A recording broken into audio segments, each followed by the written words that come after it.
200석을 넘기지 못한 총선 결과가 윤석열을 안도하게 했을까요? 윤석열에게 192석의 야당 압승 결과는 아무런 의미가 없었습니다. 일방적으로 운영되던 국정에 대해서 4.10 총선을 통해 국민은 명백한 의사를 표시했습니다. 국정기조를 바꾸라는 국민의 절박한 외침이 총선 결과로 나온 이후의 첫 기자회견입니다. 회견장에 들어선 윤 대통령은 여유로운 모습으로 기자들의 질문을 받기 시작했습니다. 나는 동문서답할 준비, 자화자찬할 준비가 다 되어 있다. 이렇게 말문을 연 기자회견. 오늘 질문 많이 준비하셨습니까? 기자회견이 끝나고 기자회견에 대해서 MBC 성장경 앵커는 이렇게 평가했습니다. 윤석열 대통령이 오늘 1년 9개월 만에 기자회견을 열었습니다. 여당의 총선 참패 후 국민과 소통하겠다며 마련한 자리였는데 어떠셨습니까? 시각과 평가는 각각이겠습니다만 제가 보기엔 대통령의 대국민 메시지는 자화자찬 위주였고 기자들의 질문에는 동문서답이 많았습니다. 그래서 앞으로도 큰 변화는 없겠다 싶었습니다. 가장 큰 관심사였던 김건희 여사 관련 의혹에 대해 윤 대통령은 야당이 추진하는 김건희 여사 특검법은 정치 공세라고 했고, 윤석열 정부 2년을 돌아보면 윤석열 정권이 국민을 위해 고민해왔던 시간이 아니라 윤석열 부부를 위해 대한민국이 고민을 강요받았던 시간이었습니다. 윤석열 부부를 위하지 않았다는 이유로 대상과 범위를 가리지 않고 윤석열 정권은 공권력을 이용해서 노골적인 협박과 실행으로 탄압했습니다. 선거 결과로 나타난 민심을 부정하고 민의를 무시하는 민주주의 대한민국 대통령이라니, 이런 정권도 한심하지만 이런 정권을 비호하는 여당의 참담함이 깊어갑니다. 안 받던 기자들의 질문을 받았으니 그걸로 만족하라는 국민의힘 논평의 할 말을 잊었습니다. 국민의힘에게 윤석열 부부는 여전히 존엄 그 자체임이 다시 확인되었습니다. 일방적으로 운영되던 국정에 대해서 4.10 총선을 통해 국민은 명백한 의사를 표시했습니다. 국정기조를 바꾸라는 국민의 절박한 외침이 총선 결과로 나온 이후의 첫 기자회견입니다. 그런데 윤석열의 취임 2주년 국민보고는 우리 국민 누구도 공감할 수 없는 자화자찬으로 채워졌습니다. 국정 운영에 대한 반성은 찾을 수 없었습니다.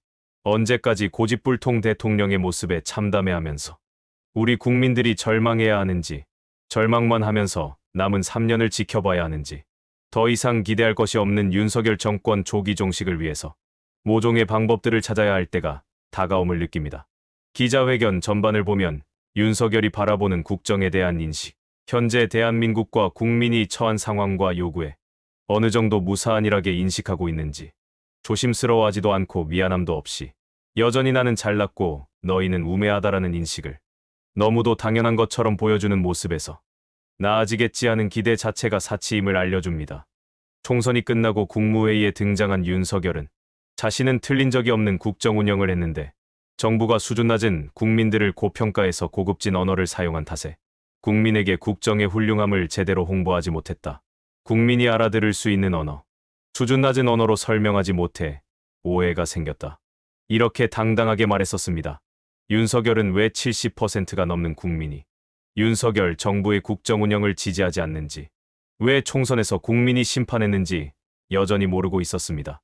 이번 기자회견 역시 한치도 예상을 비켜나지 않았습니다. 특히나 윤석열은 국민의 절대다수가 원하는 김건희 특검법과 해병대원 특검법에 대해서 수용할 의지가 없음을 분명히 했습니다. 심지어 김건희 특검법에 대해서는 제 놈이 검찰총장으로 재직하며 틀어막았다는 걸 세상이 다 알고 있는데도, 그런 이유로 단 한 번의 소환 조사도 없었고 고작 서면 조사 요청이 단 한 번으로 끝이 났음에도, 그 요청조차 김건희가 응하지 않았음에도 지난 정부에서 수사를 할 만큼 해놓고 또 하자는 것이라며 이것은 과도한 야당의 정치 공세라고 했습니다. 윤석열에게조차 김건희가 불가침의 성역임을 다시 한번 확인해주는 대목이었습니다. 여야를 막론하고 지지하는 정당을 막론하고 절대 다수의 국민이 원하는 특검, 순직한 해병대원에 대한 특검법조차 윤석열은 거부권을 행사하겠다 밝혔습니다. 제 놈이 관여하고 외압을 행사하지 않았다면 거부할 이유가 없는 해병대 최상병 특검. 사건이 일어난 지 10개월에 접어들었지만 사실상 제자리 걸음인 경북경찰청과 공수처의 수사인데 계속해서 믿고 지켜보자는 윤석열의 주장. 윤석열에게 일말의 변화를 기대했던 국민이 어리석었던 것일까요?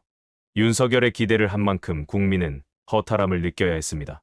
오늘 윤석열의 취임 2주년 기자회견은 국정기조 쇄신을 바랬던 우리 국민의 기대를 철저히 저버렸습니다. 총선을 통해 민심의 회초리를 맞고도 회초리로 인식조차 하지 못하는 대통령의 모습이었습니다. 우리 국민들이 거듭 요구하고 촉구하고 호소하고 명령하고 있는 국정기조를 전환하라는 짧은 외침을 듣는 신용조차 하지 못하는 것은 윤석열이 총선 결과가 어떤 의미를 지녔는지 여전히 이해하지 못하고 있다는 방증이거나 아니 어쩌면 이해할 생각조차 전혀 없고 윤석열에게 민심이란 것이 전혀 중요하지 않다는 증거이기도 합니다. 그야말로 절박한 심정으로 국정기조 전환을 호소하는 국민들에게 윤석열은 전혀 아랑곳 없이 홍보가 부족했다면서 국정기조는 그대로 이어갈 것이고 앞으로는 이전보다 더 뛰겠다고 답변했습니다. 이것은 동문서답도 아니고 명백한 거부입니다.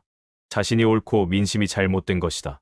그런 의지를 분명히 보여주려는 듯 최상병 특검법과 김건희 특검법에 대해서 국정전환 요구에 대해서 윤석열은 거부의 입장을 밝히면서 당당했습니다.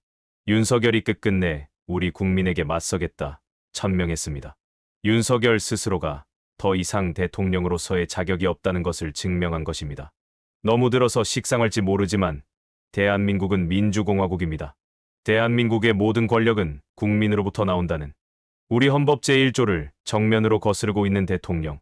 이 무도한 대통령을 우리 국민이 어떻게 해야 할까?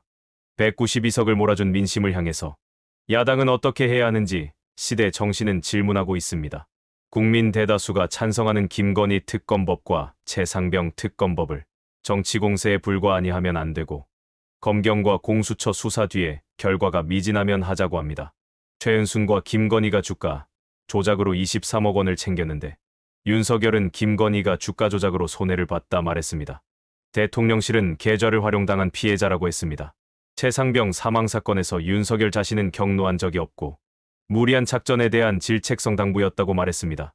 윤석열은 질책했다고 하는데 처벌이나 문책은커녕 관련자 대부분은 승진했거나 호주 대사로 임명해서 도피시키려다 결국 실패했고 안동의 공천을 받아 국회의원이 되거나 현직에 그대로 사령관으로 유임되었거나 사단장은 푹 쉬면서 대응방안 마련하라고 휴가를 받았고 그것도 모자라 조만간 해병대 부사령관이 된다고 하죠.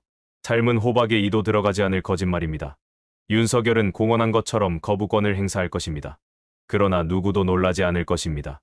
21대 국회에서 재의결에 성공하지 못하고 22대에서 다시 상정하고 또 거부하더라도 국민과 야당이 힘을 합쳐 끝까지 파헤쳐서 최상병 순직 수사 외압 사건에서는 외압의 주범을 반드시 밝힐 것이고 검찰이 최은순의 면죄부를 주었던 혐의를 포함해서 최은순과 김건희를 반드시 법정에 세우고 정치검찰을 뿌리 뽑아 사법정의가 이루어지도록 할 것입니다. 대부분의 국민은 오늘 회견에 기대하지 않았기에 윤석열에게 실망할 것도 없었습니다. 분노 게이지만 조금 더 올라갔을 뿐입니다. 벌거벗은 임금님 같은 윤석열 정권 치하에서 남은 3년. 3년은 너무 길다는 민심의 정치권은 적극적으로 방법을 찾아 화답해야 합니다. 국민을 주인으로 받들지 않는 윤석열 정권은 국민의 삶에 아무 관심이 없습니다. 윤석열 검찰 독재 정권의 조기 종식의 길을 찾아 이제 지혜를 모으고 실행할 준비를 해야 합니다. 오늘 영상은 여기까지입니다. 시청해주신 여러분 고맙습니다.